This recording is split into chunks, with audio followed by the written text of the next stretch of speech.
सबको जय मसीह की। प्रभु यीशु मसीह के नाम से फिर से एक बार हम सब मिलकर प्रभु की आराधना करने के लिए, प्रभु के वचनों को सुनने के लिए प्रभु ने सहायता किया। प्रभु को धन्यवाद करता हूँ। इस पे आप लोग भाग लेने वाला सभी को प्रभु यीशु मसीह के नाम से मैं आशीष करता हूँ। प्रभु आपके जीवन में बढ़ोतरी को देकर जरूरतों को पूरा कर आगे बढ़े।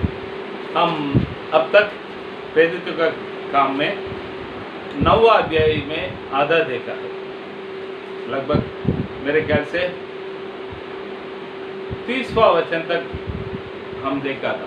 9वां अध्याय में पौलुस के बारे में जितना लिखा था, उनको प्रभु ने कैसे दमस्क को जाने के रास्ता में प्रभु ने कैसे उनको मिला था।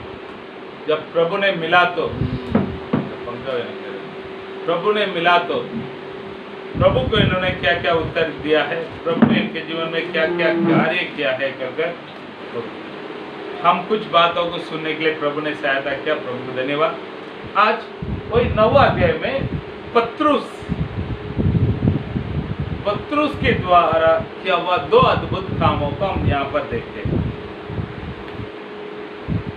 उसके बारे में कुछ बातों का आज सुनने वाला है। 9वां अध्याय में 31वां वचन को पहले पढ़ें। इस प्रकार सारे यहूदिया और गलीलिया और समरिया में कलीसिया को चैन मिला। किधर मिला है? यहूदिया, गलीलिया, समरिया कलीसिया को चैन मिला है और उसकी उन्नति होती गई और वह प्रभु के भय और पवित्र आत्मा की शांति से चलती। वो प्रभु के भय और पवित्र आत्मा के शांति से चलती और बढ़ती गई। ठीक है। यहाँ पर एक कलीसिया कैसे रहना चाहिए, करके कुछ बातों के यहाँ पर लिखा है। ये बाइबल मैं विश्वास करता हूँ पवित्र आत्मा ने प्रभु के पवित्र लोगों के द्वारा हमारे हाथों में दिया हुआ प्रभु का वचन है।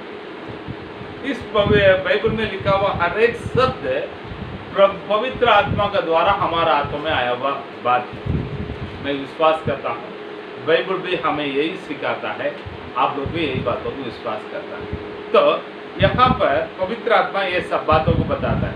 एक कलीसिया कैसे रहना चाहिए। शायद आप लोग कलीसिया चलाने वाला हो सकता है, नहीं तो किसी कलीसिया में जाने वाला हो सकता है। तो हम मसीह के लोग किसी ना किसी रीति से कलीसिया के साथ जुड़ते हुए हैं। तो हमारा कलीसिया कैसे रहना चाहिए, तो आप इन बातों के लिए, आपके कलीसिया के लिए प्रार्थना करने के लिए मैं आपको ये बातों को बताता हूँ। पहले कलीसिया कैसा रहना चाहिए पढ़िए। यहूदिया, गलील में और समारिया में प्रभु का सेवका इधर हुआ है। अभी समरिया कुछ मतलब आप लोग समझ लेने का, यरूशलेम मतलब यहूदिया नीचे है, बीच में समरिया है, आगे गलीलिया है, उसका आगे दमस्को। ठीक है। ऊपर से नीचे से ऊपर जाएंगे तो आप समझेंगे। नीचे यहूदिया है, बीच में समरिया है, उसको ऊपर गलीलिया है, उसके साइड में दमस्को आता है। ठीक है। तो अब ये 3 देशों में कलीसिया प्रभु के लोग प्रभु के सुसमाचार को मस्त फैला दिया। तो कल यहाँ पर वचन क्या बताता है? कलीसिया को चैन मिला है। बस पहले क्या एक कलीसिया में रहना चाहिए? एक चैन यानी शांति रहना चाहिए।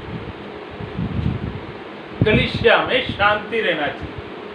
तो हमारा प्रभु यीशु मसीह के लिए एक नाम दिया गया, और शांति का राजकुमार है, शांति देने वाला है। प्रभु हमारे को शांति देने वाला परमेश्वर। जहाँ पर प्रभु आता है वहां पर शांति समाधान आते हैं। आप जो कलीसिया में जाते हैं वहां पर चैन है क्या, नहीं तो शांति है क्या? एक सवाल। आप जो कलीसिया चलाता है वहां पर शांति है क्या? नहीं तो वहां पर दो झुंड में लोग अलग हुआ है क्या? एक दूसरे के बीच में अच्छा मेल मिलाप वहां पर आए क्या? कलीसिया का लोग, विश्वासी लोग और सेवक के बीच में एक अच्छा मेल मिलाप है क्या? एक एक कलीसिया में मैंने देखा हूँ, पास्टर कौन है, सेवक विश्वासी लोग कौन है, अंदर बिल्कुल रिश्ता नहीं रहता है। पास्टर एक काम है कर कर आकर चला कर जाएगा आराधना, सेवक कलीसिया का मैं जाने वाला विश्वासी लोग, हाँ मैं आराधना में जाकर भाग लेना चाहिए करके सोचकर उधर जाकर भाग लेकर आते हैं। तो पास्टर और विश्वासी लोग के बीच में एक शांति, एक मेल मिलाप है क्या? विश्वासी लोगों के बीच में एक मेल मिलाप है क्या? सेवक लोग के बीच में एक मेल मिलाप है क्या? थोड़ा जांच कर देखिए। दूसरा चैन मिला है, दूसरा क्या मिला है? और उसकी उन्नति होती गई। उन्नति होती गई। उन्नति यानी प्रभु का भक्ति में वो लोग बढ़ते गया, बढ़ते गया, बढ़ते गया। प्रभु के भक्ति के मार्ग में वो लोग बढ़ते गया, बढ़ते गया। उनके आत्मिक प्रकार की जीवन में एक बढ़ोतरी मिलते गया, मिलते गया, मिलते गया। आप कलीसिया में जाता है, जाना चाहिए, बाइबल भी हमको यही सिखाता है। आप अपने कलीसिया में जाने के कारण आप बोल सकता है मैं प्रभु में आगे बढ़ा हूं, प्रभु के मार्ग में मैं आगे बढ़ा हूं, प्रभु के वचन में मैं आगे बढ़ा हूं, बोल सकता है।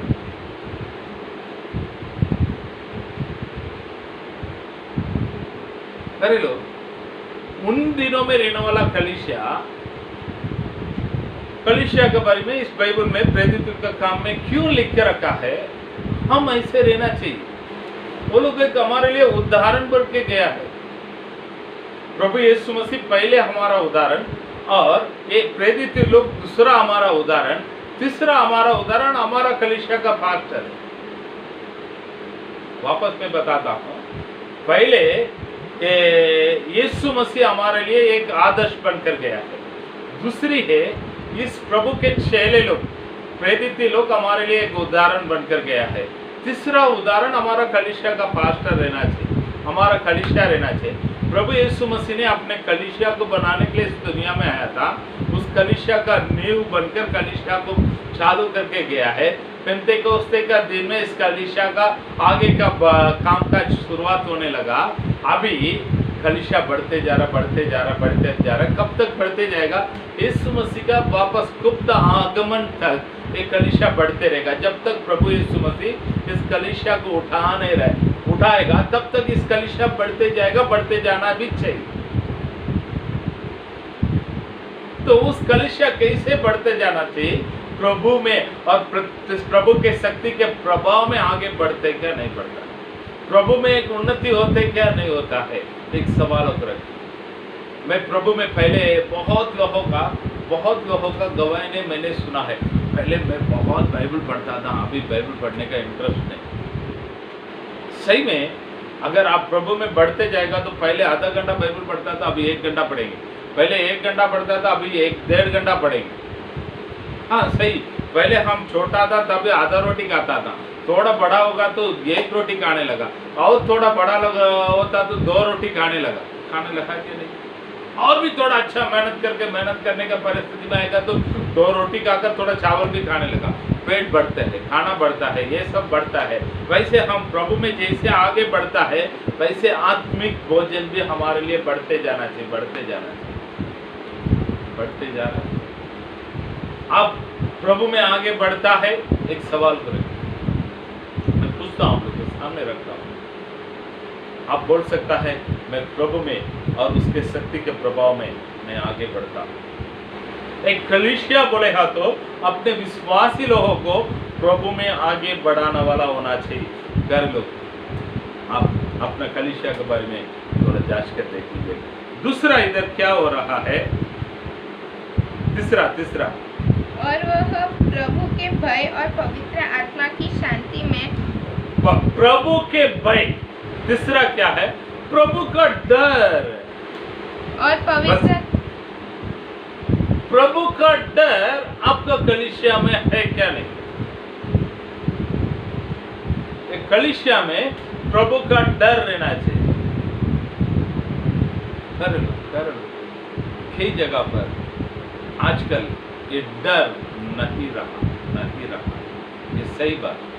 वो भी खास कर हमारे कलीसिया में, हमारे जैसे लोगों का कलीसिया में क्या हो जाता है मालूम है? आजकल लोग एकदम प्रभु का करीब में आ गया है, प्रभु का दोस्त बन गया है, प्रभु का कंधे में हाथ लगाकर चलने लगा है। तो प्रभु का डर हमारे बीच में से निकल गया है। बाइबल में देखता है मत डरो मत कर 365 जगह पर लिख कर रखा है। मत डरो कर 365 जगह पर लिख कर रखता है। इसके लिए हमको प्रभु के ऊपर रहने वाला डर निकल गया है, ताकि हम किसको डरता है मालूम है? शैतान को डरता है। प्रभु के ऊपर रहने वाला डर निकल जाता है। पूछेगा तो क्या बोलता है?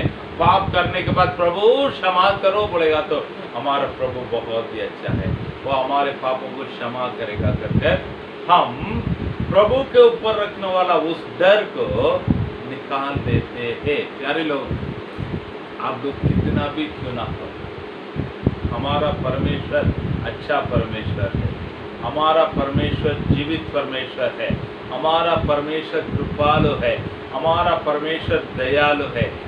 वही परमेश्वर धर्मी परमेश्वर है, न्याय करने वाला परमेश्वर है, भस्म करने वाला आग है।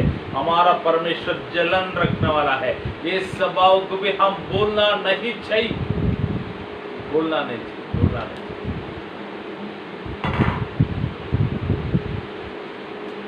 तो हमारा परमेश्वर भस्म करने वाला आग, वो अधर्मों को देखने पाएगा पवित्र आंखें का परमेश्वर है।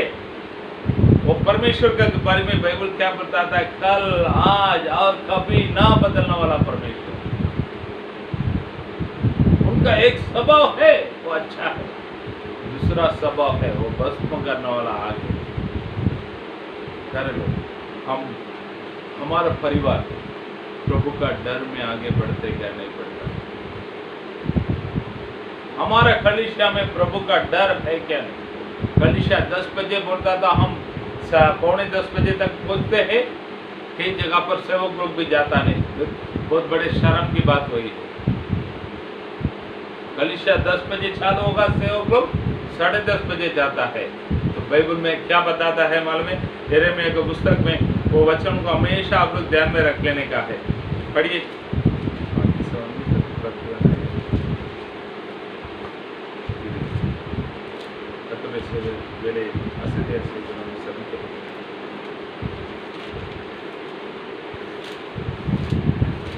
यिर्मयाह की पुस्तक में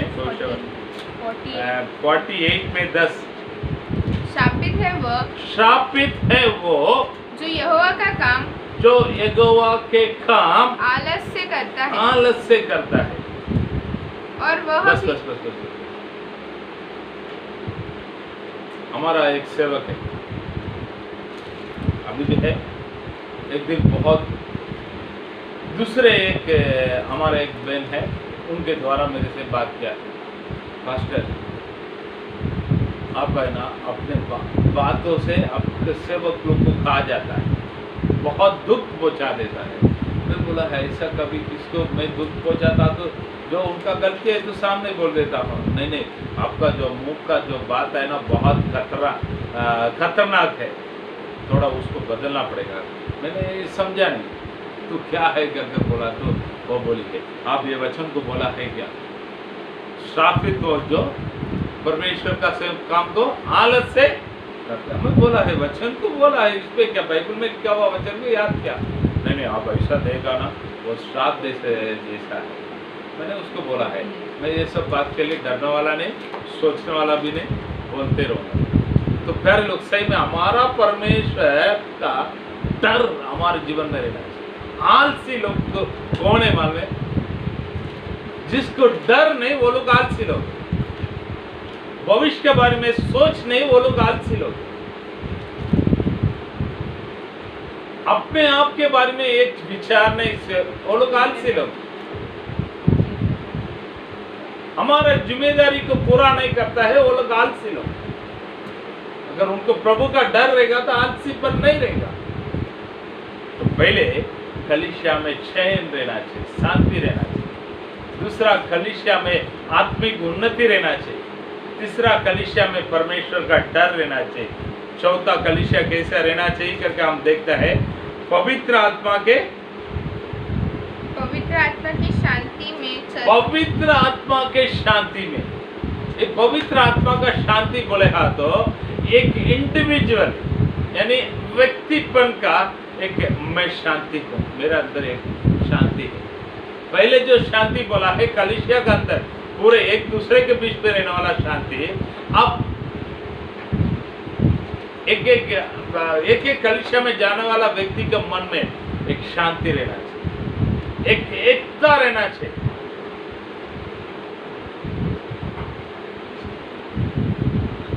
एक एकता रहना चाहिए।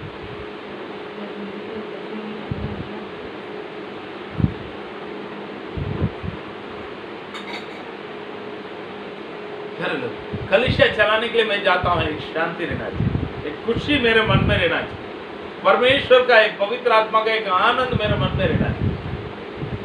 मैं किसी के घर पे प्रार्थना करने के लिए जाता हूँ, मैं खुशी खुशी करना चाहिए, पवित्र आत्मा का शांति से भरकर करना चाहिए। अब मैं जिस घर पे जाता हूँ उस घर वाला मुझे खुशी खुशी स्वागत करना चाहिए। हमारा पास्टर आ गया, एक खुश है, अरे रे बेचारा आ गया दिमाग खाने के लिए, ऐसा सोच लिया है, शायद वहां पर पवित्र आत्मा का शांति नहीं। हमारा अंदर एक खुशी कलीसिया में जाके आएगा तो वाह, आज प्रभु ने मेरे से बात किया, पवित्र आत्मा मुझे तसल्ली दिया। मैंने बहुत सारे विचारों के साथ, सवालों के साथ आया था, मेरे सवाल का उत्तर मिला है। लोग बोलता है हम आज ये फलाना सवालों के साथ प्रार्थना में बैठा था, आज पास्टर आया है, ये सारे सवाल का उत्तर दिया है।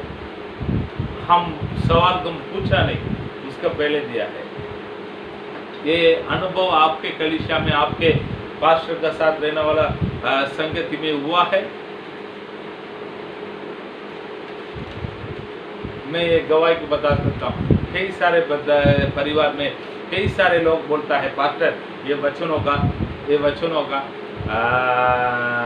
बारे में एक क्या है करके मैं समझा नहीं था, आज आपने बराबर समझा। ये सवालों के साथ मैंने कलीसिया में आया था, समझा। तो एक घटना मुझे याद आ रहा, मैं बताता हूँ। हमारा गांव में एक जगह पर मुझे कलीसिया में वचन देने के लिए बुलाया था, जो बचपन से वो प्रभु में थी, अच्छा प्रभु के प्रार्थना करने वाले है, अच्छा प्रार्थना में आगे बढ़ने वाला है, बहुत अच्छा प्रभु की एक परिवार।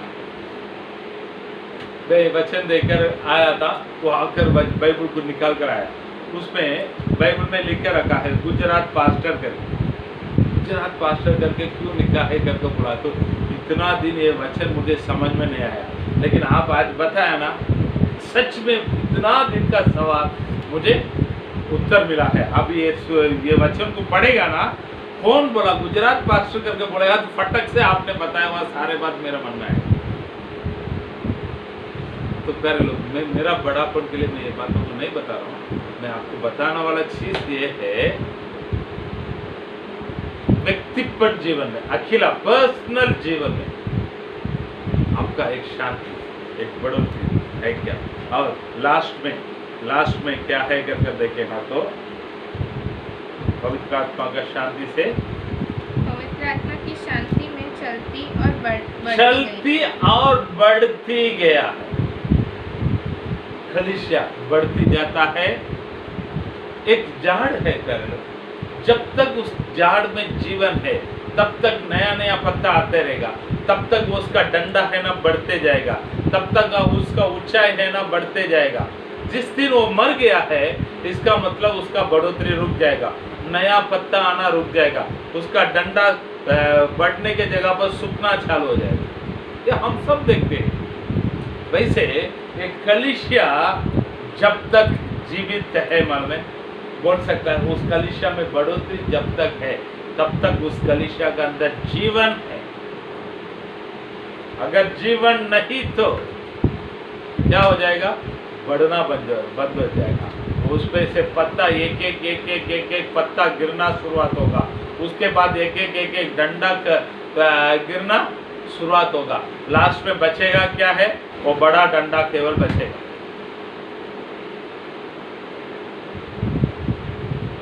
तो सोच के देखिए, हमारा कलीसिया बढ़ते जाते हैं क्या? हमारा कलीसिया में नया नया लोग आते क्या? नहीं आते? आना चाहिए। कलीसिया है तो भले पुराना लोग जाता है, मैं इसके लिए मैं जाना नहीं चाहिए करके मैं नहीं बोल रहा हूँ। जाना वाला जाना दो, आना वाला नया आते रहने का। कब आएगा? जब हम सुसमाचार को आकर लोगों को बीच में सुनाएंगे तो उनको देखकर आएंगे। जब बीमारी लोग बीमारी के द्वारा प्रभु के पास आएगा, दुष्ट आत्मा में पकड़ा हुआ लोग प्रभु के पास, प्रभु का क्रिया हमारा कलीसिया के अंदर रहेगा तो उनको लेकर कलीसिया के अंदर आते रहेंगे। तो एक कलीसिया में ये 5 बात रहना चाहिए। पहले बात शांति, चैन रहना चाहिए, शांति रहना चाहिए। दूसरी बात, एक आत्मिक बढ़ोतरी रहना चाहिए। परमेश्वर का, प्रभु यीशु मसीह का डर कलीसिया के अंदर रहना चाहिए।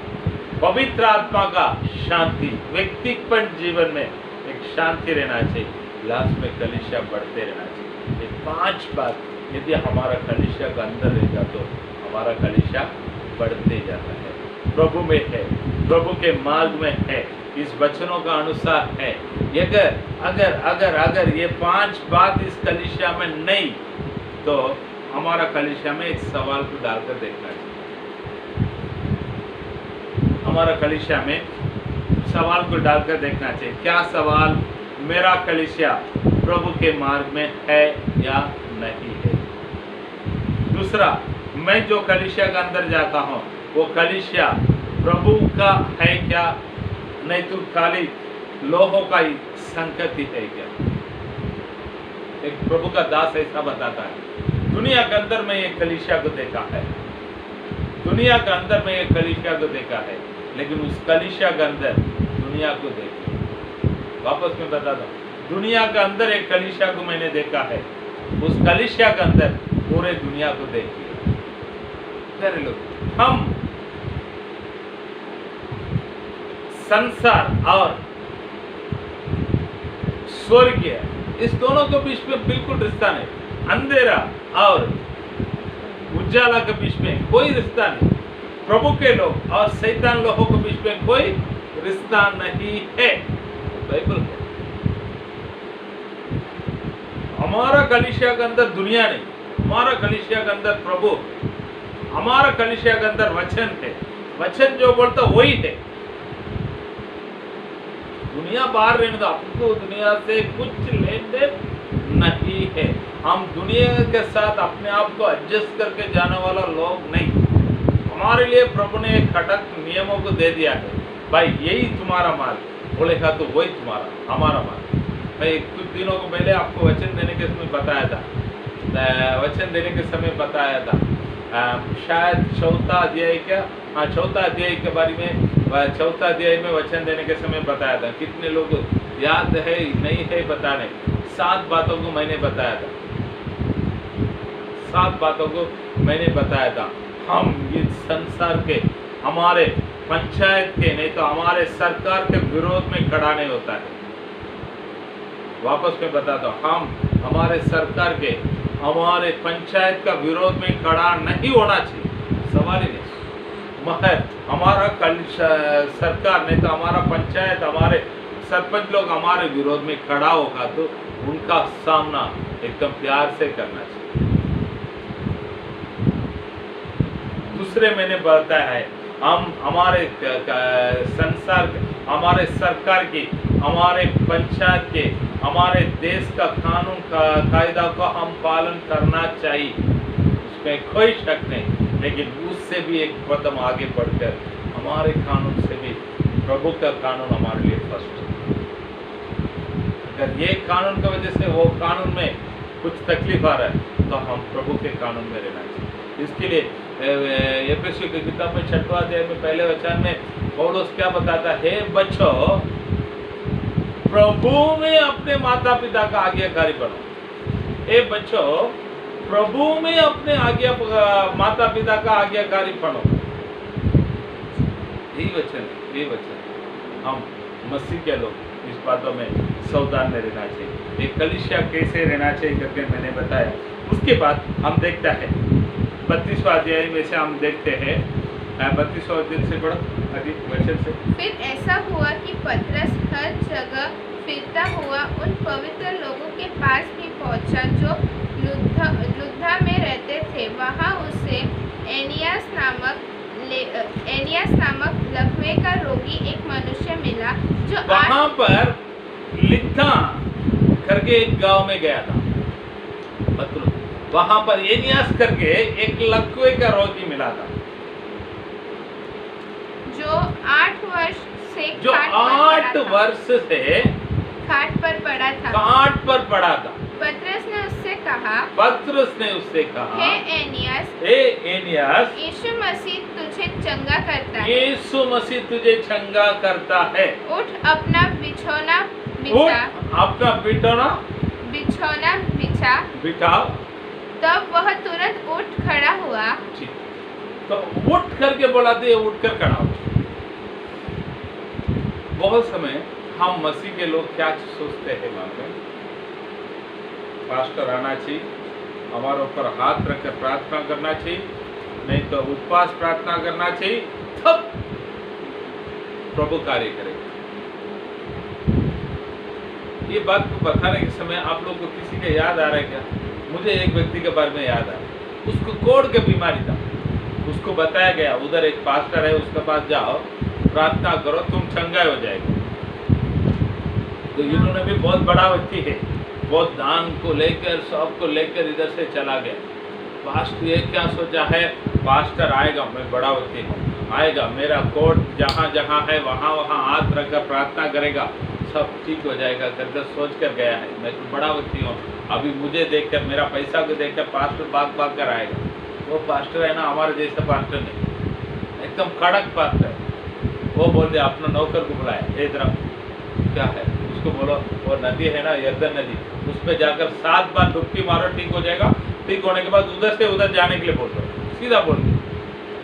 तो ये बड़ा व्यक्ति को बहुत गुस्सा आ गया, मैं इतना बड़ा है, मैं खड़ा होगा तो सब हमारा गांव का लोग आकर खड़ा हो जाता, हमारा देश का लोग आकर खड़ा हो जाता, ये कौन है, मुझे आकर मिला भी नहीं, हमारे देश में नदी नहीं, हाँ वो करके बोलता है। तब उनके बाजी में रहने वाला उनका एक नौकर बोलता है, बड़ी बड़ा काम बोलता, उधर से आकर 7 डुबकी मारो बोला। उन्होंने लाखों रुपया करोड़ों रुपया पूछता तो देता था ना, हाँ देता था, मेरे पास है ना, देता ना, वो थोड़ी तुम्हारा पैसा मांगा, उधर जाकर डुबकी मांगो, मारो, मारने में तुमको क्या तकलीफ है करके बोला। तो ये बात भी सही है ना करके जाकर 7 बार डुबकी मारा तो एकदम अच्छा हो गया, एकदम अच्छा हो गया। नाफरमान के बारे में हम देखते हैं। तो प्यारे लोग, आप समझ लो बाइबल में प्रभु ने क्या बोला है, यदि तुम्हारा अंदर विश्वास है तो उस पहाड़ को देखकर समुद्र में जाकर गिर जाओ बोलेगा तो वो गिरेगा। यही वचन है भाई, हाथ रखकर प्रार्थना करेगा तो चंगाई हो जाएगा, पास्टर आएगा तो चंगाई हो जाएगा, ये शब्द बोलेगा तो सब कुछ हो जाएगा। बाइबल में एक व्यक्ति के बारे में देखता हूँ, वो बोलता है, प्रभु आप हमारे इधर मत आओ, आप हमारा घर पे आने के लिए मैं योग्य नहीं, आप ये एक शब्द बोलो, मेरे नौकर चंगाई। प्रभु ने उसका विश्वास को देखकर, जाओ तुम्हारा नौकर चंगाई। इतना बोला तो वो हो गया। हमारा कलीसिया में हम लोग ने बहुत इस बातों में अनुभव किया, पास्टर ऐसा है, जाओ हो जाएगा। प्रभु ने किया है। मैं सच बताता हूँ, कई समय कई लोग फोन करके प्रार्थना करते हैं, पास्टर मैं ऐसा तकलीफ में है, मेरे लिए आप प्रार्थना करो, मैं कभी बाहर रहेगा नहीं तो किधर रहेगा। मैं इतना बोला, ठीक है मैं प्रार्थना करने तो प्रभु ठीक करेगा करके बोलकर उस बातों को भूल ही जाता हूँ। दूसरा दिन देखेगा तो वो चंगाई होकर खड़ा हो जाएगा। मैं एक घटना को मैं बताता हूँ। हमारे एक बहन है, उसका लड़का का हॉस्पिटल में एडमिट किया था, हॉस्पिटल में एडमिट किया था। कुछ 4-5 दिन से उसका फ़ोन नहीं था, तो मैंने अचानक उसको फ़ोन किया था, बहन किधर है, मैं ऐसा वांगा में है, लड़का का छोटा लड़का का तबीयत ठीक नहीं ना, इसके लिए उस हॉस्पिटल में हम लोग उसको लेके आया है, इधर है हॉस्पिटल में है। मैंने सोचा है सबरे हॉस्पिटल में लेके आया होगा, सबरे हॉस्पिटल में लेके आया होगा, तो डॉक्टर को आकर देखकर निकलने के लिए टाइम हो जाएगा, मेरा गाड़ी भी 11:15 बजे के आसपास उधर पहुंच जाएगा, मैं उसके घर पे प्रार्थना में जाने का था। मैं सोचा ठीक है तो हॉस्पिटल में रुक, मैं आता हूँ, दोनों मिलकर हम तुम्हारा घर पे चला जाएंगे करके बोल दिया। तो मुझे मालूम नहीं था वो 4-5 दिन से हॉस्पिटल में है। उधर परिस्थिति क्या था, वो बच्चे को 5-4 दिन से बुखार नहीं था, वो डॉक्टर ने बोल दिया है आज बुखार उसको ठीक नहीं हुआ तो मैं बड़ा हॉस्पिटल में लिख के देता हूँ, तो लेके जाओ। तो उनका बड़ा हॉस्पिटल में लेके जाने का तैयारी हो रहा था, मुझे पता नहीं था। मैं बोला है मैं आता हूँ, हम लोग मिलकर तुम्हारे घर पे जाए। वो बहन ने सीधा डॉक्टर के पास जाकर बोल दिया, हमारा भाषण ने बोल दिया है हम लोग घर पे जाएंगे घर पे, तो इसका मतलब मेरा बच्चा का ठीक हो जाएगा, आप छुट्टी दे दो, हम लोग जाए। सही बोलता हूँ, मैं जाने के पहले उसका अच्छा बुखार निकल गया था, हम लोग मिलकर चला गए। तो मैं क्यों बोलता हूँ, कई लोग क्या सोचता है उसके लिए उपवास कर प्रार्थना करेगा तो ठीक होगा, हाथ रखकर प्रार्थना करेगा तो ठीक होगा। प्यारे लोग, इधर पत्रुस आकर बोलता है चलो उठो जाओ, पत्रुस का छाया पढ़कर लोग चंगाए हो गए। यही प्रभु प्यारे लोग बाइबल है, यदि तू विश्वास करेगा तो प्रभु का महिमा करेगा। मैंने हमारा जीवन में रहने वाला अनुभव को बोलने का रहेगा तो समय पूरा नहीं होगा। प्रभु ने इतने बड़े बड़े कार्य को किया है, मेरे बल से नहीं, प्रभु के शाबाश, प्रभु के शाबाश।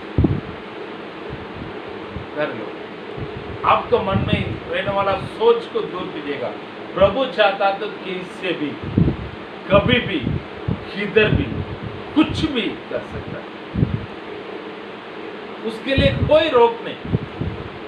हम इंसान लोग, हमारा छोटा दिमाग से ऐसा होना चाहिए, वैसा होना चाहिए, वो होना चाहिए, ये होना चाहिए करके हम सोचकर बैठ जाता है।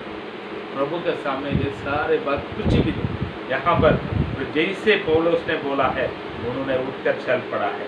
Hallelujah, hallelujah. ठीक है, 36वां अध्याय से दूसरा घटना को देखता है, पढ़िए 36 से।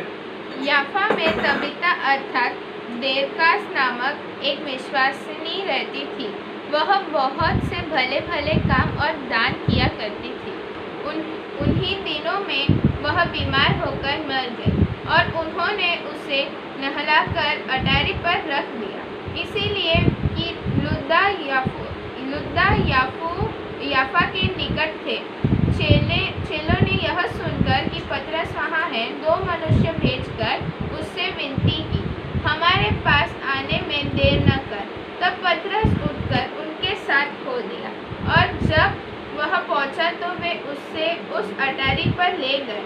तब विधवाएं रोती हुई उसके पास आ खड़ी हुई, और जो कुर्ते और कपड़े दोरकास ने उनके साथ रहते हुए बनाए थे दिखाने लगी। तब पतरस ने सबको बाहर कर दिया और घुटने टेक कर प्रार्थना की और शव की ओर देखकर कहा, हे तबीता उठ। तब उसने अपनी आंखें खोल दी और पतरस को देखकर उठ बैठी। उसने हाथ देकर उसे उठाया और पवित्र लोग और विधवाओं को बुलाकर उसे जीवित दिखा दिया। यह बात सारे याफा में फैल गई और बहुतेरों ने प्रभु पर विश्वास किया। और बस याफा शहर, अभी उसको जाफा करके बोलता है, उस शहर का नाम जाफा करके अभी भी है। मेरिडियन सी करके बोलता है। मेरिडियन सी को हिंदी में कैसे बोलता है पता नहीं।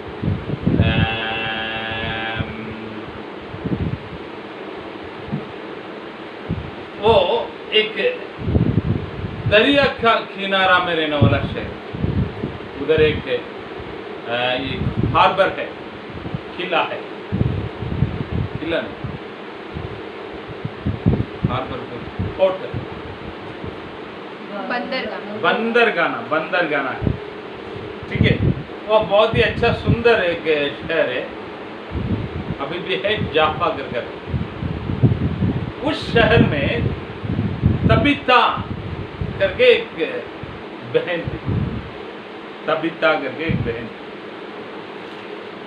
उसने क्या क्या किया है 36वां अध्याय में पढ़िए।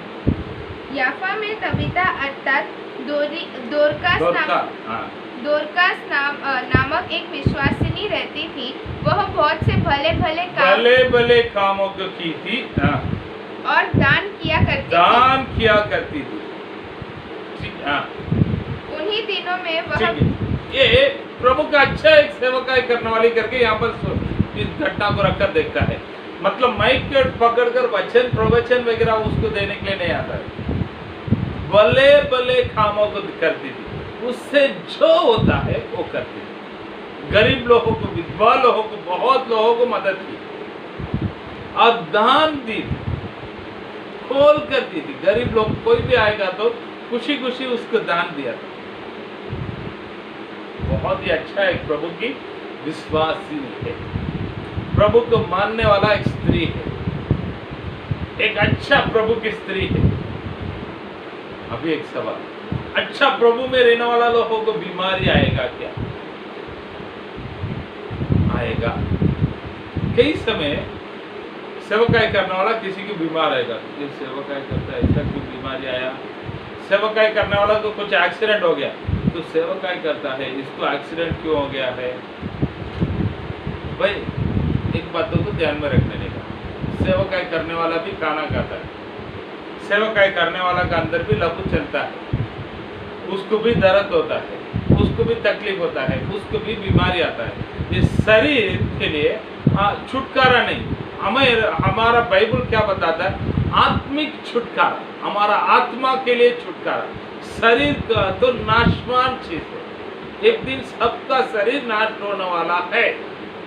दुनिया में जन्म लिया हुआ सभी के लिए ये नियुक्त है, हमारे लिए इस दुनिया में जीने के लिए दिया गया शरीर एक दिन नाश होगा। लेकिन हमारे अंदर रहने वाला आत्मा वो नाश नहीं होने वाला है, नहीं, उसके लिए अनंत काल का जीवन है।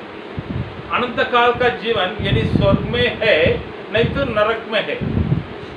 स्वर्ग भी अनंत काल का है, नरक भी अनंत काल का है। तो कुछ लोग क्या सोचता है, नरक बोलेगा तो वो मृत्यु, दूसरा मृत्यु कर लिखा है, इसका मतलब उधर जाएगा तो लोग मर जाएगा कर नहीं है। बाइबल ये नहीं सिखाता है। हमारा आत्मा नष्ट नहीं होते हैं, हमारा आत्मा अनंत काल तक जीवित रहने वाला है। शायद वो स्वर्ग में रहेगा, शायद वो नरक में रहेगा। तो यहाँ पर तबीता के बारे में बाइबल में लिखा है, उन्होंने बहुत ही भले कामों को की और उन्होंने बहुत दान दी। अच्छा एक विश्वासनी है, फिर भी उसको बीमारी आए तो बीमारी को रखकर हम किसी को न्याय नहीं करने का। बीमारी आ सकता है, शरीर में आ सकता है। अभी कोरोना फैलते हैं, कोरोना अभी किसी को आ गया तो प्रभु ने उसको त्याग दिया है कर मतलब नहीं। मैं प्रार्थना करता हूँ, मैं विश्वास करता हूँ हमारे लोगों को प्रभु आने के लिए नहीं देगा, प्रभु सुरक्षा करेगा। मगर आ गया तो क्या कर सकता है? प्रभु ने छोड़ दिया कर नहीं बोल सकता है। अभी हमारा कोरोना के बारे में देश भर का विज्ञानी लोग क्या बोलते हैं मालूम? मैं जो बोल रहा हूँ सच बात। 1.5 साल तक इस कोरोना को लेकर ही हम चलना पड़ेगा। 1.5 साल तक इस कोरोना को साथ में लेकर ही चलना पड़ेगा। यानी कोरोना आएगा तो कोरोना के लिए एक ही इलाज है, सोशल डिस्टेंसिंग। एक दूसरे से हम मिलजुल कर रहने का नहीं, कम से कम 1 मीटर का इस पे गैप देकर रहना चाहिए और हाथ अच्छी तरह से साबुन डालकर धोना चाहिए। और बाहर जाने के समय मास्क लगाना चाहिए। तो कोरोना का विरोध में हम फाइट कर सकता है। 1 और 2 महीना, 1 महीना नहीं, 1.5 साल तक इसको लेकर ही हम जीना पड़ेगा। इतना दिन सरकार ने लॉकडाउन करके रख दिया, कितना दिन कर सकता है? एक ना एक दिन खोल कर ही छोड़ना पड़ेगा। ऐसे रखेगा तो गरीब लोग किधर से खाएगा? सरकार देता है, ना करके हम बोल नहीं सकता है। कितना दिन सरकार दे सकता है? तो प्यारे लोग, हम विश्वास करना चाहिए, हम इस बातों को स्वीकार करना ही पड़ेगा। विश्वास करने वाला को भी बीमारी आती है। बीमारी आ गया तो प्रभु ने छोड़ दिया है कर मतलब नहीं। एलिसा के बारे में हम बाइबल में पढ़ता है, कितना बड़े बड़े भविष्यद्वक्ता 15 साल बीमारी होकर ही मरा है। हम बाइबल में घटना को पढ़ते हैं, यीशु मसीह एक दृष्टांत को बताता है। एक धनवान व्यक्ति है, उसके घर के बाहर लाजरस करके एक गरीब था, शरीर में पूरा पोड़ी था। धनवान के घर से बाहर गिरने वाला रोटी को रखकर वो अपना जीवन जीता था। लेकिन दोनों मरने के बाद लाजरस स्वर्ग में चला जाता है, धनवान नरक में चला जाता है। तो ये बीमारी है, इसका मतलब ये श्रापित व्यक्ति है, ये बीमारी है, प्रभु ने उसको छोड़ दिया, ये बोल नहीं सकता है। प्यारे लोग, इन बातों में हम विश्वासी लोग सावधान रहना चाहिए। यहाँ पर हम देखते हैं तबीता बहुत ही अच्छा प्रभु की एक दास से, प्रभु की मानने वाली, प्रभु ही सा पवित्र आत्मा उसका सर्टिफिकेट देता है। अच्छा विश्वास ये नहीं, वो बीमार पड़ के मरी, तो वो मरा तो पतरुस आ गया है। पतरुस आया तो लोग क्या करते हैं, 39:39 में पढ़िए।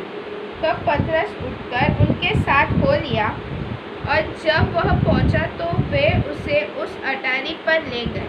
सब विधवाएं रोती हुई उसके पास आ खड़ी हुई, और सब विधवाएं रोते हुए उसके पास आ खड़े। हाँ। और जो कुर्ते और कपड़े दोरकास ने उनके साथ रहते हुए बनाए थे दिखाने लगी। तब पतरस ने सब उनने दिया हुआ सब पतरस को देकर उसको बताकर होता है। एक मृत्यु एक व्यक्ति कैसा है करके बताता है। घर लोग ये बात सही, बाइबल हमको बातों को सिखाता है। मृत्यु का, मनुष्यों का अंत में हम जाकर मनुष्यों के बारे में जान सकता है। सही में इसके बारे में मैंने मृत्यु को नहीं तो दफनाने का आराधना के बारे में मैं एक व्यक्ति से बात कर रहा था। वो बहुत अच्छा एक विश्वासी था। वो बोला है मैं अब तक इसके बारे में इतना सोचा नहीं, लेकिन एक बात मेरे मन में था करके बोला। मैं क्या है करके, एक व्यक्ति मर गया है करके उनको दफनाने की आराधना में गया था। उधर होने वाला कुछ घटना मेरे दिल में अभी भी है करके बोला। तो मैंने क्या है करके पूछा था। उन्होंने बताया है बहुत भारी भीड़ था, बहुत भारी भीड़ था। बहुत लोग उसके लाश को देखकर रोया था। बहुत लोगों में ज़्यादा कौन रोया था, गरीब लोग रोया। तो वो लोग क्या बोलकर रोया था मन में, अब तक हमारे लिए परमेश्वर के जैसे ये था, कभी हम दुख करके आता तो कभी ना नहीं बोला है, बोल कर दिया है। हम अब किसके पास जाओ, हम अभी किसके पास जाऊंगा करके बोल कर सब लोग रो रहा था। मैं इस बातों को सुनकर अचंभित हो गया था करके। सही में प्यारे, अभी एक व्यक्ति मर गया तो उसके बारे में लोग क्या गवाही देते हैं। मैंने भी कई जगह पर गया, कई ऐसे आराधना को चलाया, मगर इसमें देखा हुआ बात वो आदमी कैसा है करके बताता। भले भीड़ को रखकर हम बोल नहीं सकता है वो कैसा है करके, उन जगह पर लोग क्या सर्टिफिकेट देता है। सही में तबीता के बारे में लोग अच्छा सर्टिफिकेट दिया। तो प्यारे लोग, हमारे लिए एक ही जीवन, इस जीवन में हम प्रभु के लिए जो करता है वही रहे, बाकी सब मिट जाएगा। इन दिनों में हमारे से जो होता है वो भलाई काम होती है। मत्ती के सुसमाचार में 5वां अध्याय में 16वां वचन में प्रभु यीशु मसीह बताता है। मत्ती के सुसमाचार में 5वां अध्याय में 16वां वचन में प्रभु यीशु मसीह बताता है, उसी प्रकार तुम्हारा उजियाला मनुष्य के सामने चमके कि वे तुम्हारे भले कामों को देखकर तुम्हारे पिता की जो स्वर्ग में है बड़ाई करें। ठीक है, उसी प्रकार तुम्हारे उजाला मनुष्य के सामने चमके, वो तेरे भले कामों को देखकर तुम्हारे पिता जो स्वर्ग में है उनको बड़ाई करे। एफेसियों का पत्रिका को पौलुस लिखने के समय बताता है, आइए दूसरा अध्याय में 10वां वचन पढ़िए। क्योंकि हम उसके बनाए हुए हैं और मसीह यीशु में, हाँ मसीह यीशु में उन भले कामों के लिए सृजे गए हैं। उन्हें परमेश्वर ने पहले से हमारे करने के लिए तैयार किया। मेरे लोग वो एफेसियों के कलीसिया को पौलुस साफ बता, हम क्यों सृजे गए हैं भले काम को करने के, भले कामों को करने के। मेरे लोग इन दिनों में हमारे गांव के आजू बाजू में बहुत लोग बीमारी में, बहुत लोग तकलीफ में, बहुत लोग खाने का वंदा में है। वैसे लोगों को देखकर आपको तरस आते हैं, उनके लिए आप कुछ करने के लिए ताकत करते हैं। हमारे कलीसिया में भी बहुत लोग हैं। हमारा कलीसिया की तरफ से जितना हो सकता है हम लोग ने किया। लगभग मेरे ख्याल से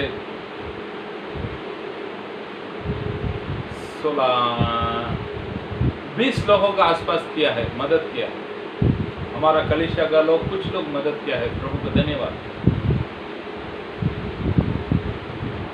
और भी बहुत लोग को करने का है।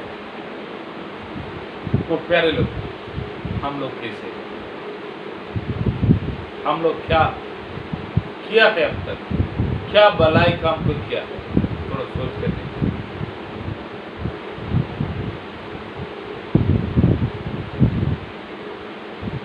सही में तो वचनों के द्वारा प्रभु आपको बात किया रहेगा। ये तबीता भलाई कामों की, तो पतरुस ने आकर उनको जिलाया, जीवित हुआ।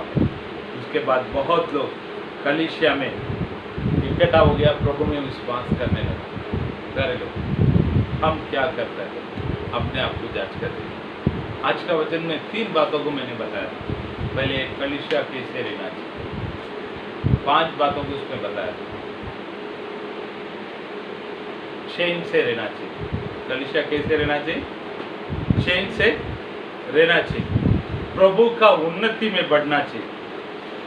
दूसरा है प्रभु के उन्नति में बढ़ना चाहिए। तीसरा है परमेश्वर का डर उसका कलीसिया में रहना चाहिए। तीसरा है पवित्र आत्मा के शांति हर एक के ऊपर रहना चाहिए। और 5वां है कलीसिया बढ़ना चाहिए। दूसरा हमने बताया है वो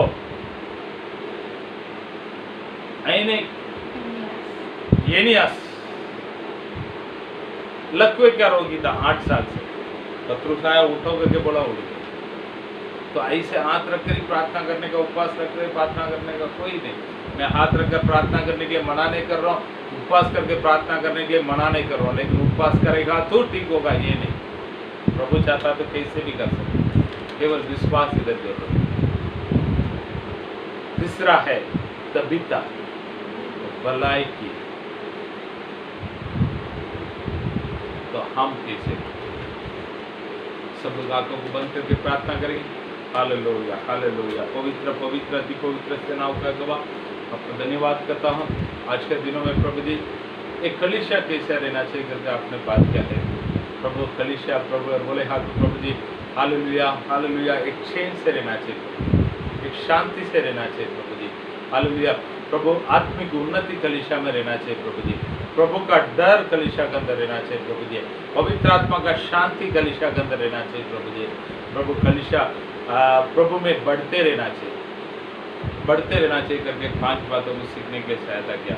हमारा कलीसिया में ये 5 बात रहने की आप सहायता कीजिएगा प्रभु जी। ऐसे प्रभु जी हालेलुया हालेलुया हालेलुया हालेलुया एनियास के बारे में पढ़ने के लिए सहायता किया। धन्यवाद करता हूँ प्रभु जी। प्रभु पौलुस या पतरुस ने आकर उठो चलो करके बोला तो वो उठा है, चला है प्रभु जी। 8 साल से बीमारी में था प्रभु जी। प्रभु आप चाहता तो कभी भी किस तरीका से कर सकता है, केवल हमें विश्वास चाहिए प्रभु जी। इन बातों को जानने के लिए सहायता किया। धन्यवाद करता हूँ प्रभु जी। ऐसे प्रभु जी तीसरा हमने पढ़ा था कविता के बारे में प्रभु जी। उन्होंने भले काम को की थी, दान को की थी करके प्रभु जी। हम भी भले काम करने वाला, बहुत गरीब लोगों को दान देने वाला जिसे हमें बना दीजिएगा प्रभु जी। हर्षे करने के लिए सहायता कीजिएगा, आशीष कीजिएगा प्रभु जी। ये वचनों को सुना हुआ सभी को प्रभु यीशु मसीह के नाम से मैं आशीष करता हूँ प्रभु। इन दिनों में प्रभु जी हमारे लोगों को आशीष कीजिएगा। जरूरतों को बीच में रहने वाला को जरूरतों को पूरा कीजिएगा, आगे बढ़ाइए। बीमारी कमजोरी में रहने वाला का बीमारी को और कमजोरी को चंगाई कीजिएगा प्रभु जी। जरूरतों का साथ रहेगा तो कुछ तकलीफ में रहेगा तो उस तकलीफ को दूर कर प्रभु उनके गठिया को दूर कर पूरा करके चलाइए। प्यारे परमेश्वर यीशु मसीह के नाम से मांगता है अच्छे पिता, आमीन। सबको जय मसीह की। प्रभु आपका आशीष करें।